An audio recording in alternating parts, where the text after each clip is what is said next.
বাংলাদেশের পররাষ্ট্র উপদেষ্টা তৌহিদ হোসেন আজ এক সংবাদ সম্মেলনে দাবি করেন যে ভারতে অবস্থানরত সাবেক প্রধানমন্ত্রী শেখ হাসিনার অবিরাম বিবৃতির কারণে বাংলাদেশে ছাত্র জনতা বিক্ষুব্ধ হয়ে ভাঙচুর চালান। তিনি জানান, ভারত সরকারকে বারবার অনুরোধ জানানো হয় যাতে শেখ হাসিনাকে এমন বক্তব্য দিতে বিরত রাখা হয়, কিন্তু দিল্লি সেভাবে পদক্ষেপ নেননি।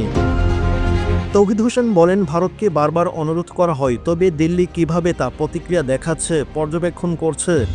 গতকাল দেশব্যাপী বিক্ষোভ ও ভাঙচুরের সময় সেনাবাহিনীর উপস্থিত থাকলেও পরিস্থিতি থামানোর চেষ্টা করে, তবে তা কার্যকর হয়নি। অন্যদিকে আদানির সঙ্গে চুক্তি নিয়ে নিজের অবস্থান তুলে ধরে পররাষ্ট্র উপদেষ্টা বলেছেন, এটি বাংলাদেশের স্বার্থে ভালো চুক্তি নয়। তিনি অভিযোগ করেন যে এই চুক্তির দেশের স্বার্থের সঙ্গে গুরুত্ব পায়নি। গেল 6 মাসে বাংলাদেশ ভারতের সঙ্গে কূটনৈতিক সম্পর্কে অস্বস্তিতেই ছিল। এছাড়া পাকিস্তানের পররাষ্ট্রমন্ত্রী এপ্রিলের মধ্যে ঢাকায় সফর করবেন জানিয়ে তৌহিদ হোসেন বলেন, ঢাকা পাকিস্তানের সঙ্গে সম্পর্ক উন্নত করতে চায় যাতে সর্বোচ্চ সুবিধা লাভ করা যায়। হ্যালো ফিনিশ পয়নট লিমিটেড, আসুন আমাদের বুথ ভিজিট করুন, আমরা আপনাদের ডোর টু ডোর পৌঁছে দেবো আমাদের প্রোডাক্ট। এ বিষয়ে ভারতীয় হাইকমিশনকে তলব করে প্রতিবাদ জানানো হয় পররাষ্ট্র মন্ত্রণালয়ের পক্ষ থেকে, যাতে ঢাকার বিরোধিতা সুর তোলা হয়।